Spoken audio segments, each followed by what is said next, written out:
அனைவருக்கும் ஒரு நாள் வாழ்த்துக்கள். வெளிப்படுத்துதல் 14ஆம் அதிகாரம். பின்பு நான் பார்த்தபோது இதோ சீயோன் மலையின் மேல் ஆட்டுக்குட்டியானவரையும் அவரோட கூட அவருடைய பிதாவுடைய ஞாபகம் தங்கள் நெற்றிகளில் எழுதப்பட்டிருக்கிற 144,000 பேரையும் கண்டேன்.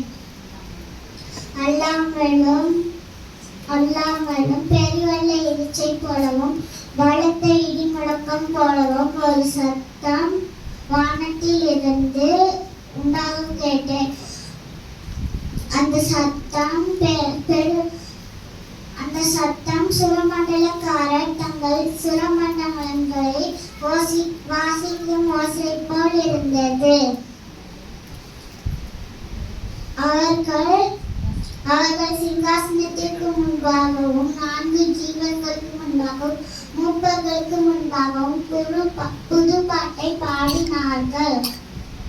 அந்த பாட்டு பூமியில் இருந்து மீட்டுக் கொள்ளப்பட்ட 144,000 பேரை அல்லாமல் வேறொருவரும் கற்றுக்கொள்ளக்கூடாது இருந்தது.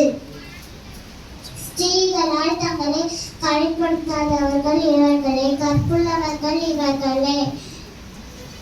ஆட்டுக்குட்டியானவர் எங்கே போனாலும் அவரை பின்பற்றுகிறவர்கள் இவர்களே. இவர்கள் மனுஷரில் இருந்து தேவனுக்கும் ஆட்டுக்குட்டியானவருக்கும் முதல் பலனாய் மீட்டுக் கொள்ளப்பட்டார்கள். இவர்கள் வாயிலிருந்து கபடம் காணப்படவில்லை. இவர்கள் தேவனுடைய சிங்காசனத்திற்கு முன்பாக மாசில்லாதவர்களாய் இருக்கிறார்கள். பின்பு வேறொரு தூதன் வானத்தின் மத்தியிலே பறக்க கண்டேன். அவன் பூமியில்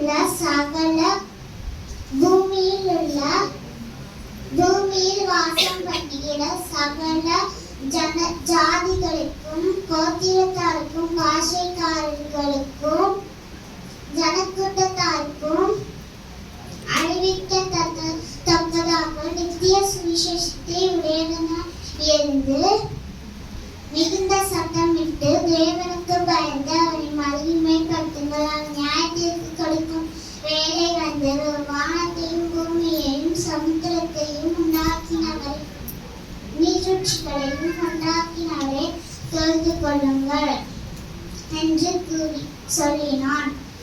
வேறொரு தூதன் பெண் சென்று பாபிலோன் மகாநகரம் விழுந்தது, தன் வேசித்தனமாகிய கிரமான மதுவை சகல ஜாதிகளுக்கும் குடிக்க கொடுத்தாளே என்றான். அவர்களுக்கு பின்பு 3ஆம் தூதன் பின் சென்று மிகுந்த சத்தமிட்டு மேகத்தையும் அதன் சொரூபத்தையும் வணங்கி தன் நெற்றிகளிலாவது தன் கைகளிலாவது ஒரு முத்திரையை தரித்துக் கொள்கிறவன் எவனோ அவன் தேவனுடைய கோபாக்கினை ஆகிய பாத்திரத்தில் கலப்பில்லாமல் வார்க்கப்பட்ட உக்கிரமான மதுவை குடித்து பரிசுத்த தூதர்களுக்கு முன்பாகவும் ஆட்டுக்குட்டியானவருக்கு முன்பாகவும் அக்கினியாலும் தண்டகத்தினாலும் வாதிக்கப்படுவான். அவர்களுடைய வாதையின் கோவை சதா காலங்களிலும் எழும்பும். மிருகத்தையும் அதன் சொருப்பத்தையும் வணங்கி அதனுடைய நாகத்தின் முத்திரையை தவிர்த்துக் கொள்கிறவன் இரவும் பகலும் இளைப்பாறுதல் இராது. தேவனுடைய கற்பனைகளையும் இயேசு கிறிஸ்துவின் மேலுள்ள விசுவாசத்தையும் காத்துக்கொள்கிறவர்களாகிய பரிசுத்தவான்களுடைய பொறுமை இதிலே விளங்கும் என்று கூறினான். பின்பு பரலோகத்தில் இருந்து ஒரு சத்தம் உண்டாக கேட்டேன். கர்த்தருக்குள் மறிக்கிறவர்கள் இது முதல் பாக்கியவான்கள் என்று எழுது. அவர்கள் தங்கள் பிரயாசங்களை விட்டொழிந்து இளைப்பாறுதல் வருகிறார்கள். அவர்களுடைய கிரியைகள் அவர்களோட கூட போகும். ஆவியானவரும் ஆம் என்று திருவுள்ளம் பற்றுகிறார் என்று சொல்லிற்று. பின்பு நான் பார்த்தபோது இதோ வெண்மையான மேகத்தையும் அந்த மேகத்தின் மேல் மனுஷகுமாருக்கு ஒப்பானவரையும் தமது சிரசின் மேல் பொற்கிரீடத்தையும் தமது கைக்குள்ள அரிவாளை ஒருவர் உட்கார்ந்திருக்கிறதை கண்டேன். அப்பொழுது வேறொரு தூதன் பரலோகத்தில் இருக்கிற தேவாலயத்திலே புறப்பட்டு மேகத்தின் மேல் உட்கார்ந்திருக்கிறவரை நோக்கி, பூமியின் பயிர்கள் முதிர்ந்தது, அறுக்கிறதற்கு காலம் வந்தது, ஆகையால் உம்முடைய அரிவாளை நீட்டி அறுத்து விடும் என்று மிகுந்த சத்தத்தோடு கூறினான். அப்பொழுது மேகத்தின் மேல்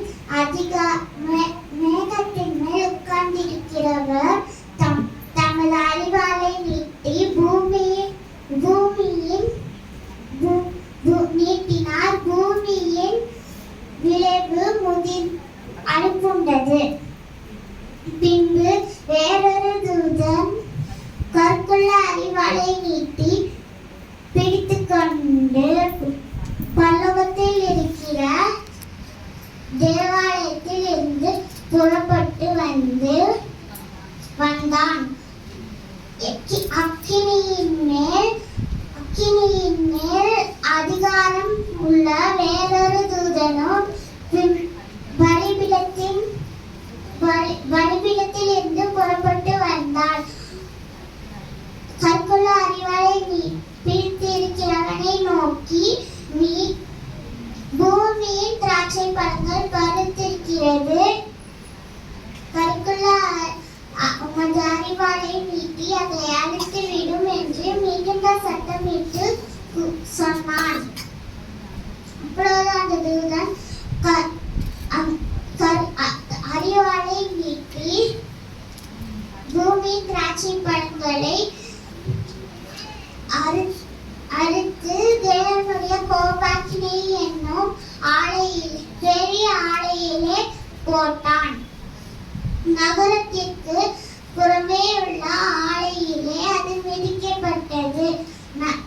அந்த ஆலையில் இருந்து 1600 ஸ்தாதி தூரத்திற்கு அந்த ரத்தம் புறப்பட்டு குதிரைகளின் கடிவாளம் மட்டும் பெருகி வந்தது.